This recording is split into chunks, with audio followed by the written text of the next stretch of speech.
সীমান্তের শূন্য রেখায় 10 জনের পুশ ইন চেষ্টা আটকে দিয়েছে বিজিবি। 2 দফায় পতাকা বৈঠকের মাধ্যমেও এর কোনো সমাধান হয়নি। 2 দিন ধরে রোদ বৃষ্টিতে নারী ও শিশুসহ চরম ভোগান্তিতে আটকে আছেন অনেকে।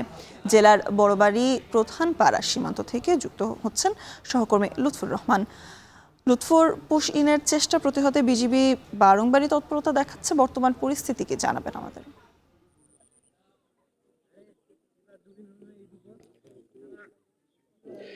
স্বর্ণা, আমি রয়েছি পঞ্চগড়ের বড়বাড়ি প্রধানপাড়া সীমান্তে। এই সীমান্তে শুক্রবার ভোর 4টার দিকে 10 জনকে এখানে পুশিন করা হয়, অর্থাৎ ভারতীয় যে সীমান্তরক্ষী বাহিনী বিএসএফ 10 জনকে বাংলাদেশের তাদের যে কাঁটাতারে বেড়া আছে সেটি পার করে বাংলাদেশের দিকে ঠেলে দেওয়ার চেষ্টা করে এবং সীমান্তে কিন্তু নোম্যান্স ল্যান্ডে বিজিবি তাদেরকে আটক করে দেয় এবং তারপর থেকেই এই মানুষগুলো কিন্তু সীমান্তে নোম্যান্স ল্যান্ডে এখনো অবস্থান করছে।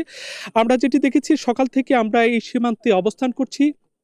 প্রায় 38 ঘন্টা ধরে তারা কিন্তু সীমান্তের এই নোম্যান্স ল্যান্ডে অবস্থান করছে। তাদের মধ্যে 5 জন পুরুষ, 3 জন শিশু ও 2 জন নারী রয়েছে। এই মানুষগুলো চরম কষ্টের মধ্যে কিন্তু এখানে অবস্থান করছে। এর পাশাপাশি জানিয়ে রাখি, এরই মধ্যে 2 দফায় বিজিবি বিএসএফ এর পতাকা বৈঠক অনুষ্ঠিত হয়েছে। একবার গতকাল হয়েছে কোম্পানি কমান্ডার পর্যায়ে, আজ দুপুরে হয়েছে ব্যাটালিয়ন কমান্ডার পর্যায়ে। এবং বিএসএফ এর কাছে বিজিবি সাব জানিয়ে দিয়েছে যে অবৈধভাবে পুশিং করে যাদেরকে বাংলাদেশে পাঠানোর চেষ্টা করা হচ্ছে তাদেরকে তারা কোনোভাবেই গ্রহণ করবেন না এবং বিএসএফকে তারা তাদের ফেরত নেওয়ার জন্য অনুরোধ জানিয়েছেন। পাশাপাশি কিন্তু বিজিবি সীমান্তের প্রত্যেকটি স্থানে নিরাপত্তা জোরদার করেছে এবং বিএসএফ এর পক্ষ থেকে বলা হয়েছে যে এরা বাংলাদেশি। তবে বিজিবি বলেছে যদি বাংলাদেশি হয়ে থাকে তাদেরকে যেন সঠিক প্রক্রিয়ায়, আইনি প্রক্রিয়ার মাধ্যমে তাদেরকে ফেরত পাঠানো হয় এবং বিএসএফ তাদের ঊর্ধ্বতন কর্মকর্তাদের সাথে কথা বলে বিষয়টি সমাধানের আশ্বাস দিয়েছে। এরই মধ্যে তারা কিন্তু খুবই কষ্টের মধ্যে সময় পার করছেন এই সীমান্তে এবং গতকাল রাতে প্রচণ্ড ঝড় বৃষ্টি হয়েছে, বজ্রপাত হয়েছে। এই বজ্রপাতের মধ্যে, ঝড় বৃষ্টির মধ্যেই তারা কিন্তু এই সীমান্তের উন্মুক্ত স্থানে অবস্থান করছেন।